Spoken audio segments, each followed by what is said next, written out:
그런데 반대로 내가 누군가에게 부끄러운 존재가 되는 일처럼 괴로운 일이 없습니다.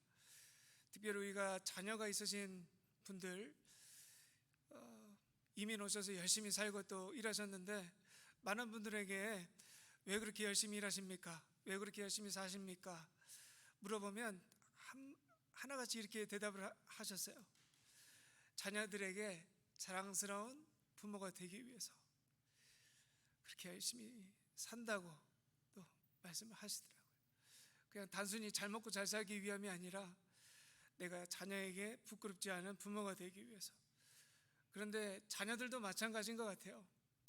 학교에서 얼마나 힘들고 어렵게 공부하고 또 치열하게 삽니까? 왜 그렇게 열심히 사나요? 자기 잘 되기 위해서 사는 겁니까? 그런 것보다 내가 부모님께 좀 더 자랑스러운 자녀가 되기 위해서 그렇게 사는 것이다 라고 하는 아마 학생들이 많다는 것을 저는 알고 있습니다. 누군가에게 이런 자랑스러운 존재가 되기 위해서 애쓰고 노력하는 우리의 모습, 저는 이 모습이 참 보기 좋습니다. 왜냐하면 이 모습을 통해서 결국에는 선한 영향력이 우리의 삶 가운데 펼쳐지기 때문입니다. 누군가에게 자랑스럽게 여겨지는 삶, 그것이야말로 우리 삶에 있어서 최고의 선물이 아닌가. 그러면서 이런 생각도 해봅니다. 예수님께서는 과연 우리를 어떻게 생각해 주실까? 여러분, 예수님은 우리를 자랑스럽게 여기실까요? 부끄럽게 여기실까요?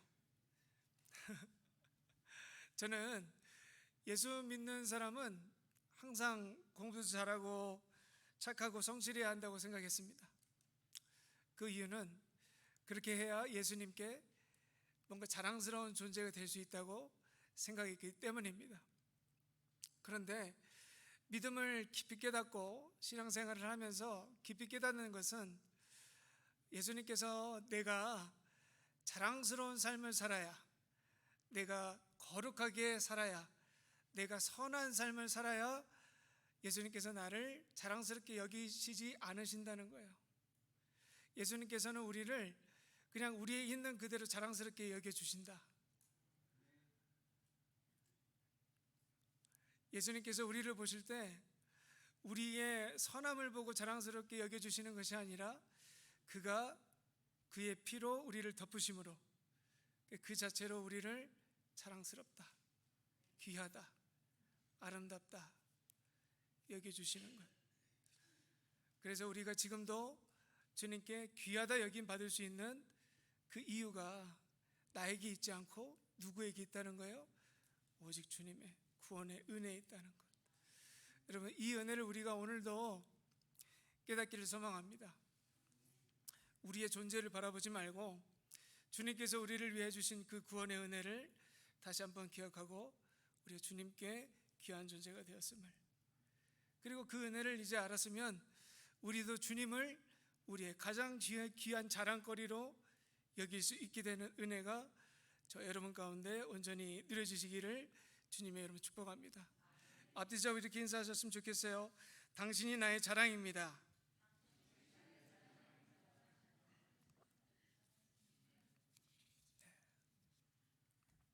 네, 오늘 본문에 우리가 들어가면서 사도 바울과 고린도 교회에 있었던 오해를 먼저 살펴봐야 합니다.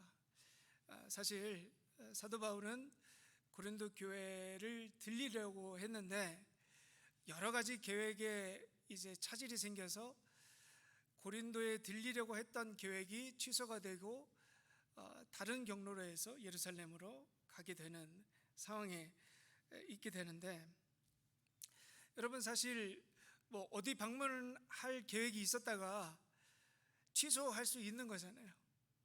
그렇지 않습니까? 가야 한다면 꼭 가야 됩니까? 우리는 사실 살면서 계획이 변경되는 일이 얼마나 많아요. 여행을 계획했다가도 취소한 때가 얼마나 많이 있습니까? 그게 어찌 보면 자연스러운 일인데, 문제는 뭐냐면 이 고린도 교회에서 이런 사도 바울의 선교 여행이 변경되는 이 계획을 고지곳대로 믿지 않고 부정하고 또 다른 이유가 있다고 오해해서 생겨난 일이 있었다는 거예요. 그 당시에 고린도 교회에 거짓 교사들이 많이 있었습니다. 한마디로 율법을 강조했던 사람들이죠. 그 사람들이 어떻게 고린도 교인들에게 얘기를 했을까요? 사도 바울이 내가 고린도에 들리지 못할 것 같다 이랬을 때 계획이 단순히 변경되었다고 얘기를 해줬을까요? 아니면 뭔가 딴 거를 심어줬을까? 의심거리를 심어줬을까? 당연한 거 아니겠습니까? 그 사람들은 고린도 교회와 사도 바울의 관계가 깨어지기를 원했던 사람들이었어요. 얼마나 수많은 모함과 오해를 심어줬겠습니까? 아마 이렇게 얘기했을 거예요. 사도 바울이 온다고 했는데 안 온다고 하는데 그 이유가 뭐겠냐? 너희들이 그동안 연보했던 헌금 가지고 다른 일 하려고 한 거 아니겠느냐? 그리고 너희들이 꼭 오라고 했는데 안 오는 거 보면 너희들 처음에 온다 해놓고선 이미 안 오기로 작정한 거 아니겠느냐? 너희들 무시하는 거 아니냐? 이런 마음을 이런 말을 곧이곧대로 고린도 교인들이 또 믿어요. 사람이 얼마나 연약한 존재인지. 그냥 사람이 말하는 거, 사람이 심어놓은 오해가 그냥 실제인 줄 알고 사실인 줄 알고 믿어버리는 모습, 그대로 이 고린도 교회의 모습을 통해서 알게 되는 거예요. 그로 인해서 대부분의 교인들이 그 고직 교사들의 마음에 그 속아 넘어가면 다 넘어갑니다. 그래서 이제는 어떤 지경에 이르렀느냐? 고린도 교인들이 사도 바울에게 이렇게 얘기하는 거예요. 이 사람 겉과 속이 다르구나. 온다고 해놓고서 안 오는 거 봐라. 역시 사람은 믿을 게 못 된다. 여러분, 복음을 전하는 사도에게 있어서 이런 평가는 치명적입니다. 그렇잖아요. 목회자가 만약에 교인들에게 신임을 잃었어요. 어떻게 됩니까? 그거 전하는 복음이 힘이 없잖아요. 지금 그 상황이 되어버린 겁니다. 이 전까지만 해도 사도 바울은 고린도 교회에 있어서 자랑거리였어요. 왜? 사도 바울처럼 열정적이고 복음의 능력이 있고 그리고 복음을 복음처럼 전했던 사도가 없었으니까.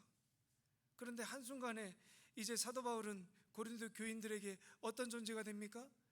부끄러운 존재가 되어버린 거예요.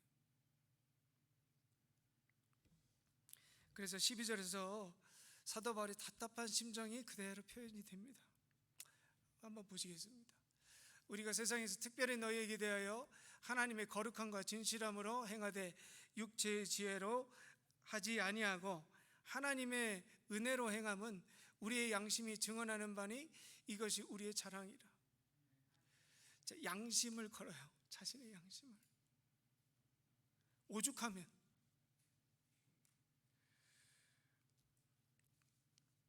내가 너희들에게 말하거나 편지 쓸 때 결코 내 생각이나 마음대로 한 적 없다는 거예요. 다 주님이 주시는 마음으로 했고 그것이 내 유일한 너희들에게 드러낼 수 있는 내 양심이다. 그러면서 본래 계획을 알려주는 구절이 있는데 15절에서 17절 말씀입니다. 먼저 너희에게 이르렀다가 너희를 지나 마게도냐로 갔다가 다시 마게도냐에서 너희에게 가서 너희의 도움으로 유대로 가기를 계획하였으니 이렇게 계획할 때 어찌 경솔히 하였으리요? 혹 계획하기를 육체를 따라 계획하여 예하면서 아니라 하는 일이 내게 있겠느냐?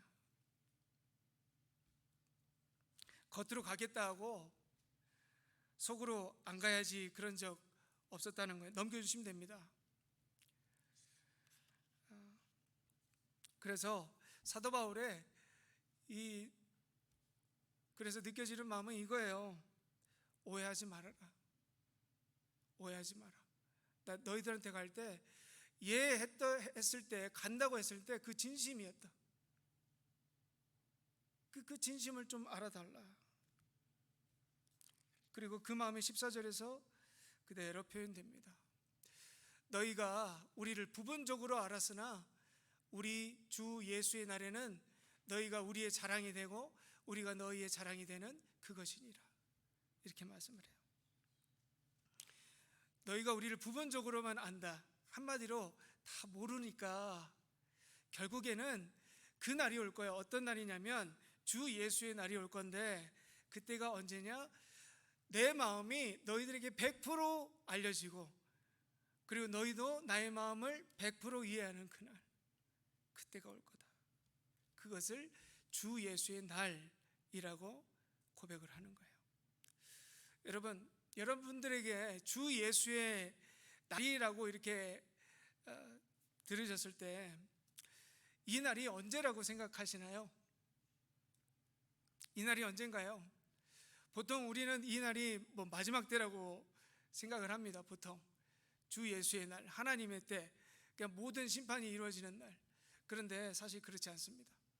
우리의 삶 가운데 이 주 예수의 날, 하나님의 때가 있습니다. 우리가 살다 보면 여러 가지 오해가 생길 때 있죠. 그리고 그 오해가 너무 꼬여서 이게 언제 풀어질 때가 있는데, 정말 감사하게도 어느 때 어느 순간 이 모든 오해와 그런 생각들이, 부정한 생각들이 다 풀어질 때가 있죠. 그때가 있지 않습니까?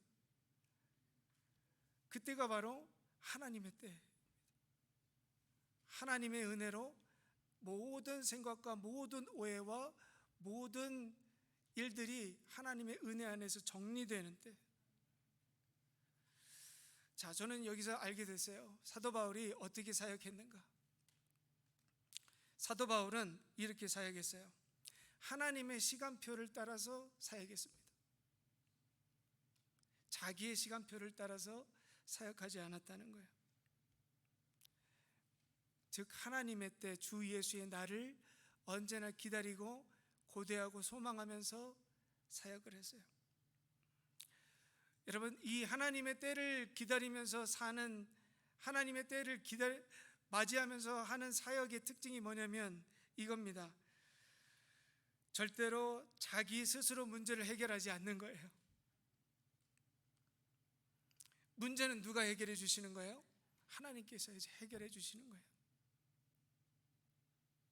그래서 자신의 시간표가 아니라 하나님의 시간표에 맞춰서 순종하고, 그리고 그 하나님의 때를 온전히 바라보기 위해서 항상 기도하고, 항상 순종하고, 항상 기도하고 응답받고 움직이고, 절대로 먼저 움직이지 않고, 그리고 그 순간적으로 주시는 하나님의 음성에 깨어 있어서 듣기 위해서 얼마나 영적으로 민감해 있었는가.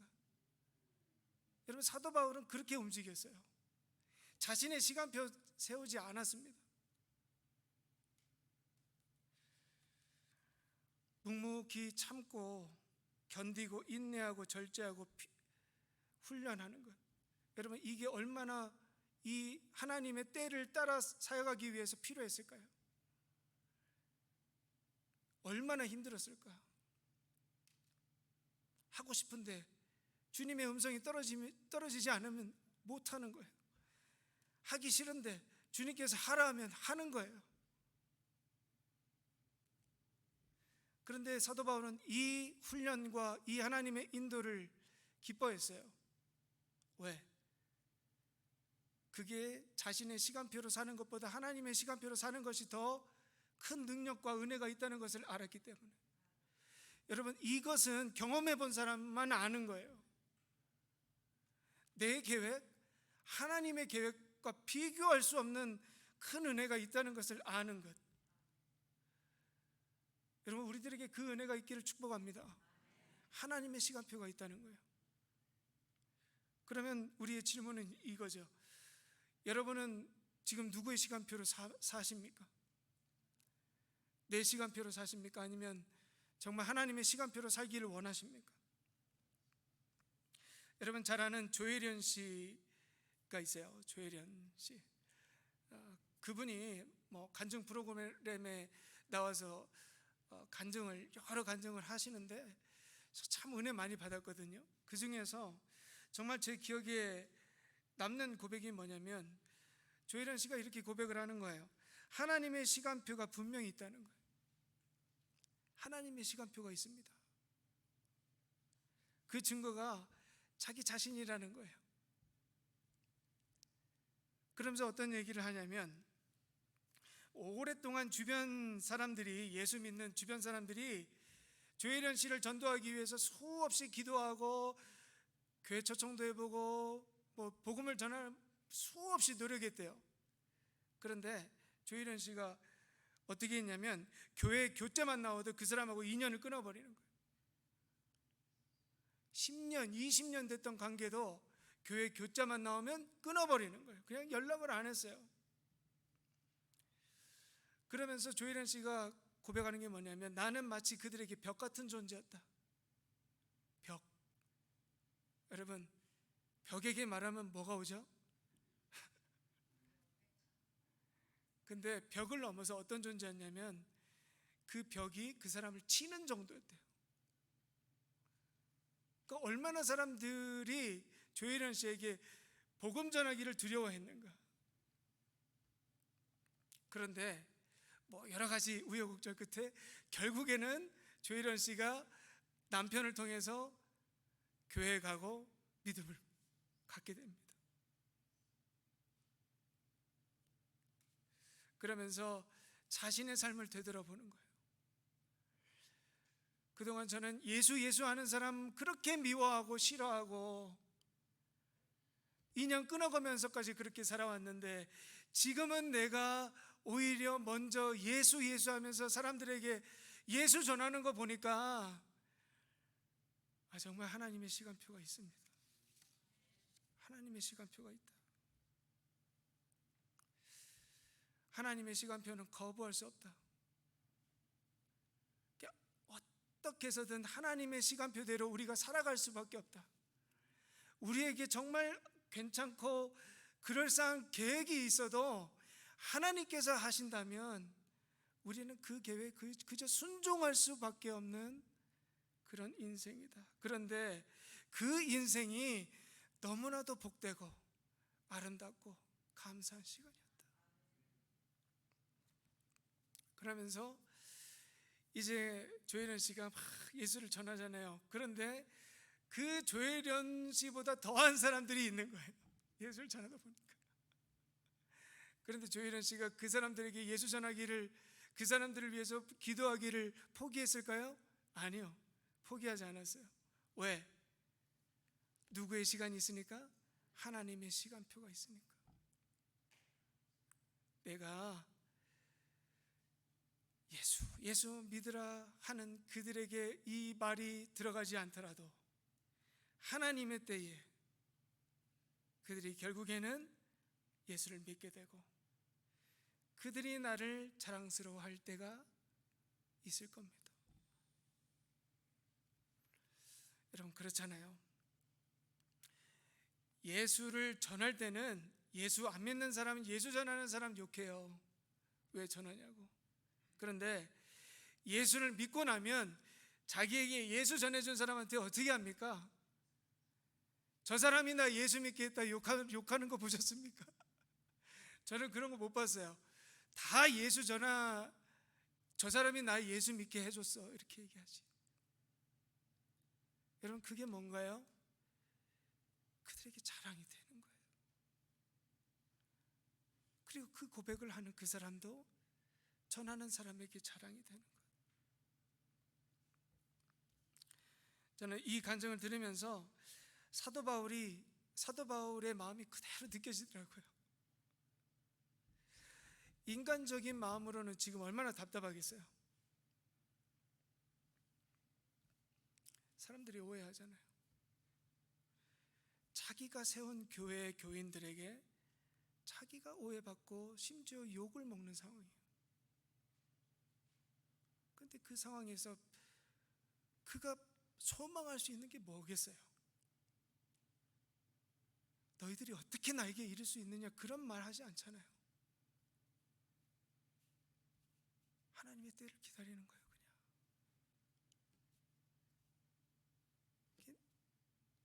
내 마음 너에게 다 보여줄 때가 있을 거고, 내가 어떤 마음으로 너에게 얘기했는지도 다 알게 될 거고, 그리고 너희들이 나를 자랑스럽게 여길 거고, 나도 너희를 자랑스럽게 여기는 때가 분명히 올 거야.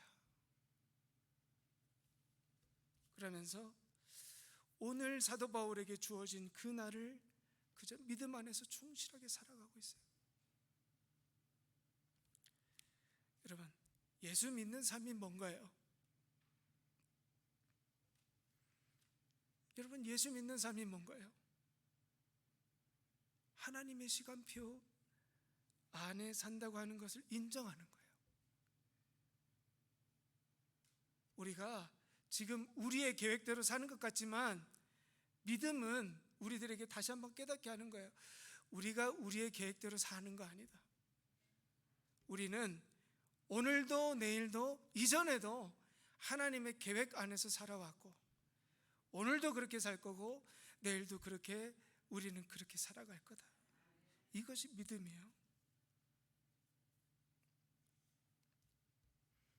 그리고 우리의 삶뿐만 아니라 사실 이 세상 모든 우주 만물이 누구의 시간표 안에 살아가고 있다는 걸 고백해야 합니까? 이제 하나님의 시간표 안에 살아가고 있다는 거예요. 여러분, 하나님의 시간표는 완벽합니다. 하나님의 시간표는 틀림이 없습니다. 하나님의 때는 완벽하며 온전하며, 우리가 그 안에서 순종할 때 하나님께서는 우리의 삶을 이 세상 누구보다 귀하고 아름답게 세워간다는 것. 우리가 드려야 할 찬양이 바로 그거라는 거예요. 하나님의 시간표는 완벽합니다. 여러분, 삶 속에서 그 고백하시는 거예요. 오늘 내 삶에 하나님의 시간표는 완벽합니다. 이 세상은 지금 하나님의 시간표 안에 완벽하게 세워져 가고 있습니다. 그런데 이 하나님의 시간표가 완벽하다는 게 이 세상에 아무런 문제가 없고, 이 세상은 진짜 하나님 모두 선하며, 그런 게 아니라 우리의 완벽하다는 고백은 뭐가 있다는 거예요? 하나님의 때가 있다는 거예요. 하나님의 때. 지금은 보이지 않지만, 지금은 내가 정말 억울하고 힘들고 눈물 흘리는 상황 가운데 있지만, 그때가 있다. 지금도 하나님께서 우리는 그때로 우리를 이끌어 가고 계신다. 여러분, 이 믿음에 있다면 우리가 할 수 있는 게 있어요. 순종이에요. 오늘도 순종하는 거예요. 하나님 그 뜻 안에. 모든 것이 큰 하나님의 계획이라면, 오늘의 내 눈물도 심지어 하나님의 계획 안에 있는 것이라면, 여러분, 우리가 해야 되는 그 순종의 고백이 어떻게 나와야 하는가? 바로 아멘 해야 한다는 거예요. 여러분, 오늘 하루에 아멘 하는 거예요. 우리가 하루에 아침에 일어날 때 아멘 하면서 일어나는 거예요. 오늘도 나에게 오늘 진짜 힘들어 죽을 것 같다, 걱정된다, 이게 아니라 오늘 하루 일어날 때 아멘, 나에게 주신 하루 아멘. 그 고백이 바로 20절의 고백이에요. 한번 넘겨주십시오. 20절 한번 더 넘겨주세요. 하나님의 약속은 얼마든지 그리스도 안에서 예가 되니, 그런즉 그로 말미암아 우리가 아멘하여 하나님께 영광을 돌리게 되느니라. 아멘. 사도 바울이 나도 아멘 할 테니까 너희도 아멘해라. 우리 아멘 해서 하나님께 영광 돌리고, 그때를 우리가 함께 맞이하자. 서로의 자랑이 되는 그때 순종하자. 여러분, 축복의 관계는 여기에서 시작되는 거예요. 축복의 관계. 여러분, 사도 바울이 먼저 축복의 관계를 만들어 가잖아요. 아멘 하자. 그리고 믿음의 하루 충실하게 살아가자. 오늘 여러분 삶의 관계를 한번 돌아보시기를 바랍니다. 혹시 여러분의 삶에 혹시 무너진 관계 있습니까? 아멘 해야 될 관계가 있지 않습니까? 먼저 축복의 관계로 아멘 하십시오. 아멘함으로 정말 그리스도의 때에 우리가 회복될 때, 만나게 될 때, 모든 오해가 풀릴 때가 있음을 먼저 고백하시고 기대하시는 은혜가 있기를 축복합니다. 그래서 우리가 끝까지 지켜야 할 마음이 있다면 이제는 누구를 향해서 우리의 마음이 강팍해지지 않는 거예요. 강팍해지지 않는 거예요. 강팍하다는 의미가 뭐냐면 딱딱하고 개팍하다는 거예요. 여러분의 삶에서 누군가에게 마음이 딱딱할 때가 있잖아요. 좋은 일이 있다가도 그 사람 보면 인상 써지는 사람 있잖아요. 살면서 이런 좀 축복의 관계가 많아지나요? 아니면 이런 딱딱해지는 관계가 많아지나요? 이유는 한 가지입니다. 마음이 강팍해지기 때문에. 그런데 사도 바울이 이런 억울한 상황에서도 사도 바울의 마음이 강팍해지지 않고 그의 마음이 부드러워졌잖아요. 그의 사도 바울의 마음이 부드러워질 수 있었던 힘의 근원이 어디에 있었을까요? 복음입니다. 복음 때문이에요. 다른 거 없어요. 복음이 그의 마음을 지켜줬어요. 그리고 사도 바울이 복음을 얻음으로 인해서 그가 깨닫는 것이 있었어요. 그의 안에 누가 계시는 거예요? 성령님께서 계시는 거예요. 그 고백이 21절에서 22절 말씀입니다. 우리를 너희와 함께 그리스도 안에서 굳건하게 하시고 우리에게 기름을 부으신 이는 하나님이시니 그가 또한 우리에게 인치시고 보증으로 우리 마음에 성령을 주셨느니라. 성령. 저는 오늘 말씀을 묵상하면서 보여지는 게 있었어요. 사도 바울이 오해를 풀기 위해서 무엇을 붙들었는가? 사람이 아니라 복음을 더욱 붙들었어요. 여러분, 우리 문제 해결하기 위해서 뭘 붙듭니까? 우리 문제 붙들잖아요. 이게 문제다. 문제 붙들잖아요. 문제 붙들고 흔들면 해결됩니까? 먼지만 나오지. 문제 앞에서 복음 붙들었어요. 복음 붙들으면서 깨달은 것이 성령께서 우리 안에 계신다는 거예요. 그리고 그 성령께서 사도 바울을 끊임없이 깨닫게 하시는 은혜가 무엇이었을까? 저는 본론적인 거라고 봐요. 네가 그리스도의 은혜로 구원을 얻었는데 네가 그전에는 어떤 존재였느냐? 사도 바울은 복음 앞에서 끊임없이 깨달았어요. 자기가 복음을 믿는 사람들이 핍박하던 자에서 이제는 정말 내가 죽어도 하나님 앞에서 벌을 받고 죽어도 아무런 할 말이 없었던 내가 이제는 복음을 전하는 자로 부르심을 얻고 이 큰 은혜를 얻게 되었구나. 이거 끊임없이 깨달았거든요.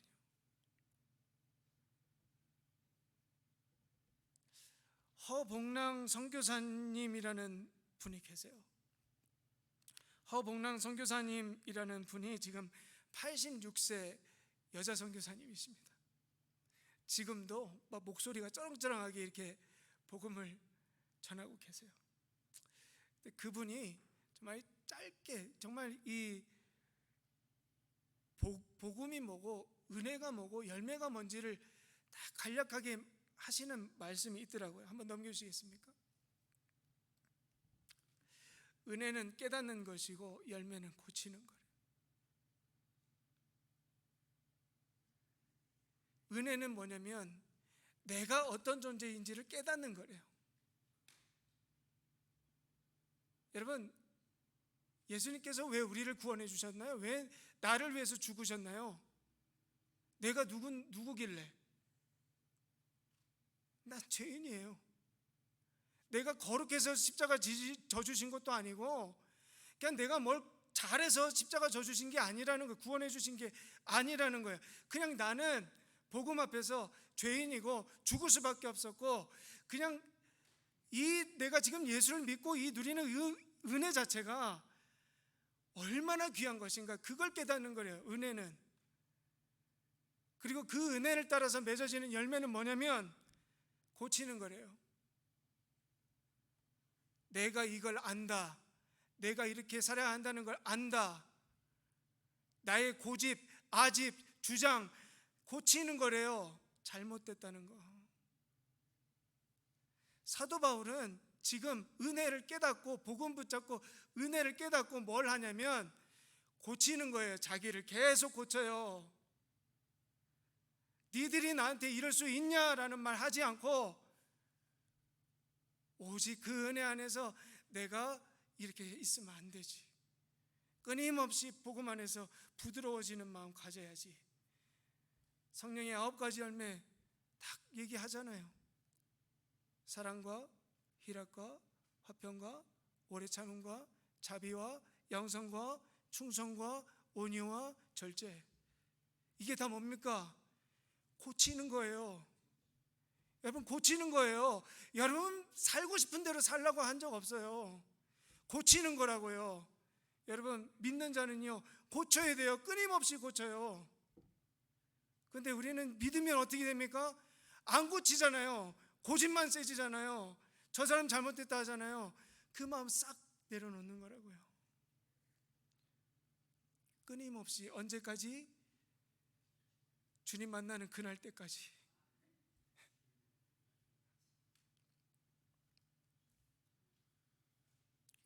이 안에서 끊임없이 스스로를 고쳐가다 보니 사도 바울이 깨닫게 되는 것이 있었어요.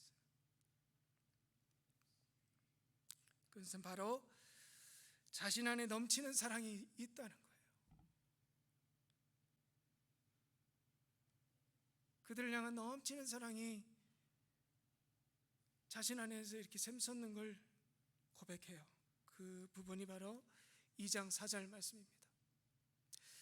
내가 마음에 큰 눌림과 걱정이 있어 많은 눈물로 너희에게 썼노니 이는 너희를 근심하게 하려 한 것이 아니오, 오직 내가 너희를 향하여 넘치는 사랑이 있음을 너희로 알게 하려 합니다. 넘치는 사랑. 여러분, 이 넘치는 사랑 때문에 고린도 교회가 다시 한번 사도 바울을 향해서 마음이 풀어져요. 그리고 사도 바울도 주님에게 있어서 누구보다 큰 자랑이 되는 거예요. 여러분, 결국 복음입니다.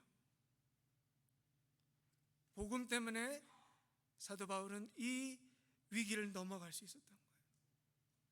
사랑의 마음도 품을 수 있었던 거예요.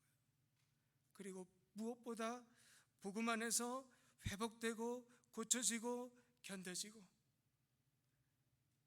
그리고 그들을 사도 바울의 자랑으로 여길 수 있는 마음도 복음으로부터 얻을 수 있었던 힘이었습니다. 이 은혜가 여러분들에게 있기를 축복합니다. 그리고 이 삶으로 여러분들의 오늘의 하루도 정말 은혜로 승리하시기를 주님의 이름으로 축복합니다. 기도하시겠습니다. 우리가 주님의 자랑이 되기를 원합니다.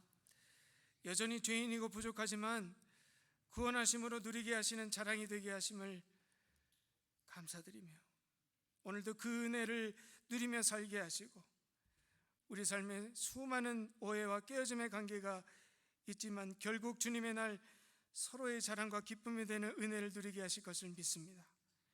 문제가 아닌 복음 붙들게 하시고 함께 하시는 성령 안에서 그날을 기대하며 주어진 하루 순종함으로 충실히 복음 안에서 오늘도 살게 하여 주시옵소서.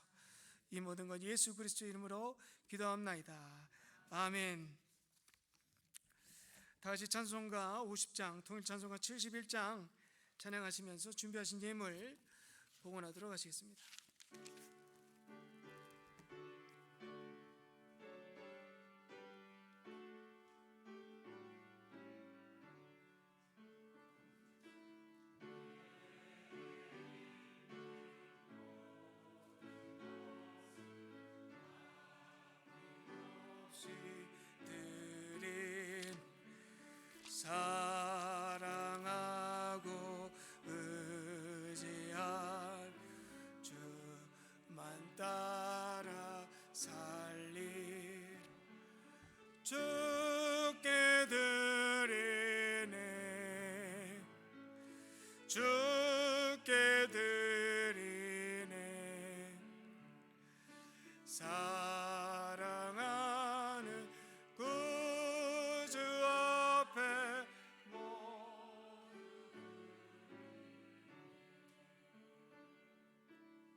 주옵소서. 주께 드리네, 주께 드리네. 사랑하는 구주 앞에 모두 드리네.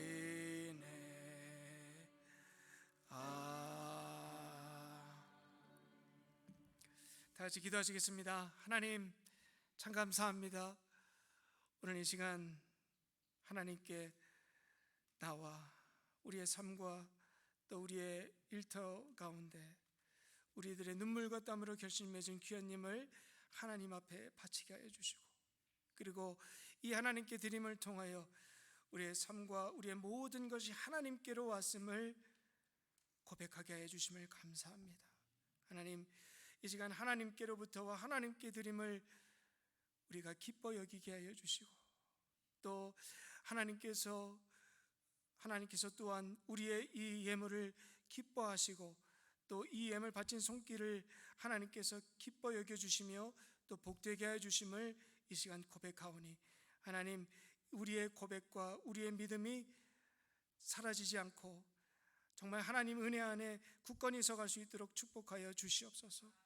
그리고 하나님께 드린 모든 예물이 오직 하나님의 나라와 영광을 위해 쓰임받을 수 있게 하여 주시고, 그리고 이 예물 바친 손길들 더욱더 귀한 복과 은혜로 채워가 주시옵소서.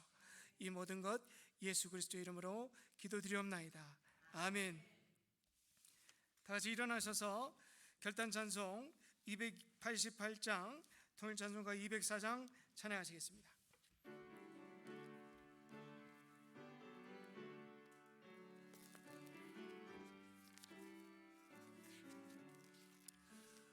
예수를 나의 구주 삼고 성령과 피로써 거듭나니, 이 세상에서 내 영혼이 하늘의 영광 누리도다. 이것이 나의 간증이요, 이것이 나의 찬송일세. 나 사는 동안 끊임없이 구주를 찬송, 온전히 주께 맡긴 내 영, 사랑의 음성을 듣는 중에 전사들 왕래하는 것과 하늘의 영광 보리로다. 이것이 나의 간증이요, 이것이 나의 찬송일세. 나 사는 동안 끊임없이 구주를 찬송하리로. 주 안에 기쁨 누림으로 사랑의 음성이 잠잠하니, 세상과 나는 간 곳 없고 구속한 주